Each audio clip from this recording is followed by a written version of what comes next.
अस्सलाम वालेकुम dear friends. आज का जो हमारा टॉपिक है वो है ह्यूमन रेस्पिरेटरी सिस्टम। ठीक है।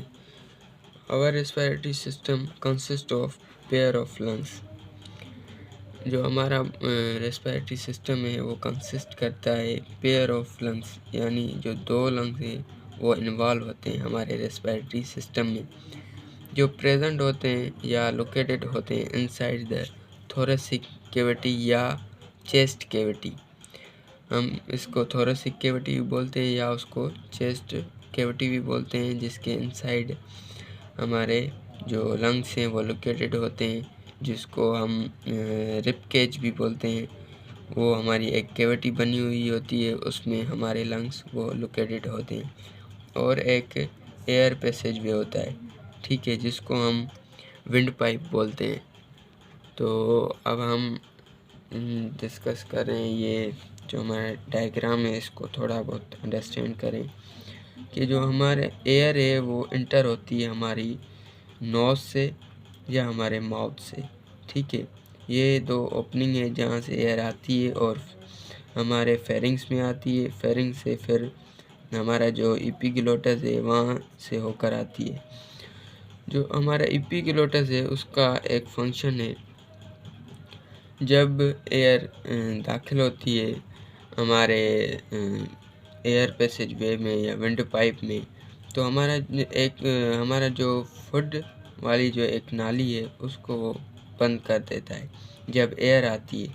तो हमारी दो यहाँ पर पैसेज वे होती हैं। जब एयर आती है तो वो फुड वाली जो नाली है उसको बंद कर देता है, और जब फुड आता है तो एयर वाली नाली को वो बंद कर देता है। ये एक फंक्शन होता है एपिग्लोटस का।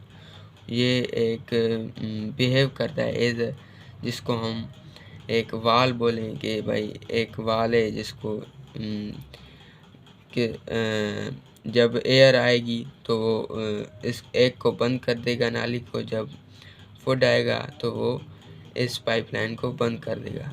ठीक है, तो एपिग्लोटस का ये फंक्शन है। फिर हमारी एयर आएगी कहाँ, लेरिंग्स में। लेरिंग्स से होकर फिर हमारे आएगी ट्रेकिया में, और ट्रेकिया जो हमारा ये स्ट्रक्चर है, रिंग लाइक स्ट्रक्चर है ट्रेकिया का, और यहाँ से होकर हमारे ये जो यहाँ पर ब्रोंकायोल्स एक ट्यूब्स लाइक स्ट्रक्चर होते हैं, ब्रोंकाई। ठीक है, वो रिसीव करते हैं एयर को, और वो फिर जब कलेक्ट हो जाते हैं तो हम उसको ब्रोंकियोल्स बोलते हैं। ठीक है, और वो हमारे लंग्स तक एयर को पहुंचाने में हेल्प करते हैं। फिर आता है अल्वियोलाई उस एयर को प्यूरिफाई करता है। ठीक है, फिर जो हमारी कार्बन डाइऑक्साइड है वो प्यूरिफाई होकर, और ऑक्सीजन जो हमारी होती है वो हमारी बॉडी में होती है, और कार्बन डाइऑक्साइड चली जाती है। ठीक है, तो अब हम ये जो हमारा पैराग्राफ है हम इसको अब अंडरस्टैंड कर रहे हैं। लंग्स, ठीक है, each lungs is soft spongy each lung is soft spongy and pinkish appearance. जो हमारा लंग्स है वो हमें जो दिखने में आता है वो पिंकिश, ठीक है, और वो सॉफ्ट होता है।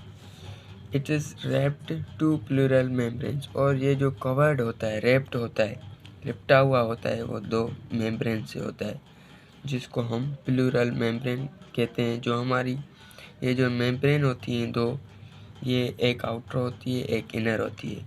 जो इनर मेम्ब्रेन होती है उसको हम बोलते हैं जो आउटर मेम्ब्रेन होती है उसको हम बोलते हैं पेरिटल प्लूरा। ठीक है, प्लूरा। और जो हमारी इनर होती है ये हमारी आउटर मेम्ब्रेन, और जो इनर मेम्ब्रेन होती है उसको हम बोलते हैं विसरल प्लूरा। ठीक है, ये दो मेम्ब्रेन होती है, इनर और आउटर। ये एक हम एग्जांपल लेते हैं कि ये हमारा एक लंग है। ठीक है, ये लंग्स, और ये दो मेम्ब्रेन है उसकी, ये आउटर है, आउटर मेम्ब्रेन, और ये इनर मेम्ब्रेन है। ठीक है, और इनके बीच में एक होता है फ्लूइड होता है। ये एक कैविटी है जिसको हम बोलते हैं प्लूरल कैविटी।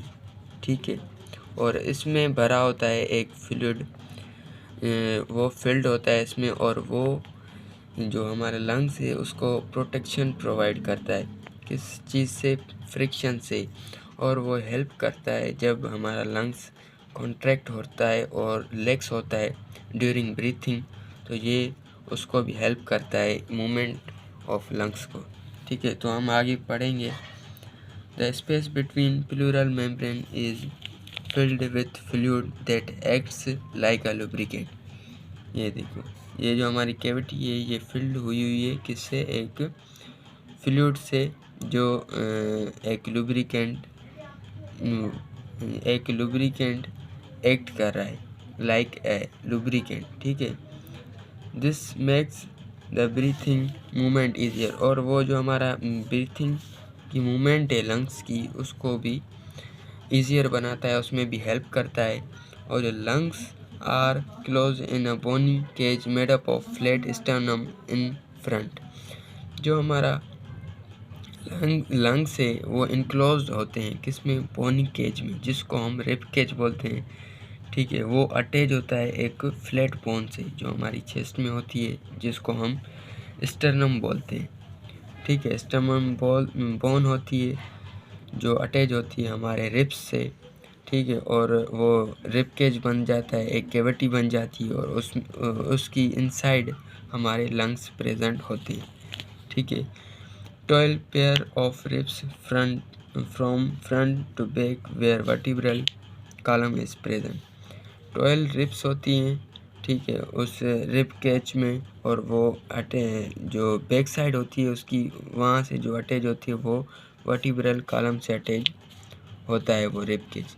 ठीक है, और जो रिब्स हैं, ribs are attach with intercostal muscles. जो हमारी रिब्स हैं वो अटैच होती हैं किससे? एक जो मसल होते हैं जिसको हम बोलते हैं इंटरकोस्टल मसल्स। ये जो हमारी ये रिब्स हैं, मिसाल ये हमारी रिब्स हैं। ठीक है, इनके ये जो दरमियान में हमारे ये मसल होते हैं, इनको हम बोलते हैं इंटरकोस्टल मसल्स, और ये रिब्स इनसे अटैच होती हैं। ठीक है, in the lower part of thoracic cavity. ये जो मसल है ये थोरेसिक कैविटी के लोअर पार्ट में होते हैं। Lies A sheet of muscles called diaphragm. एक शीट होती है, वो लोकेटेड होती है जो हमारी थोरेसिक कैविटी है उसकी जो लास्ट वाली साइड होती है या एंडिंग पार्ट होता है, वहाँ एक शीट होती है जिसको हम डायफ्राम बोलते हैं। इसका फंक्शन क्या होता है? ये हमारी जो थोरेसिक कैविटी है उसको, और जो हमारी ये एब्डोमिनल कैविटी है उसको सेपरेट करने में हेल्प करती है।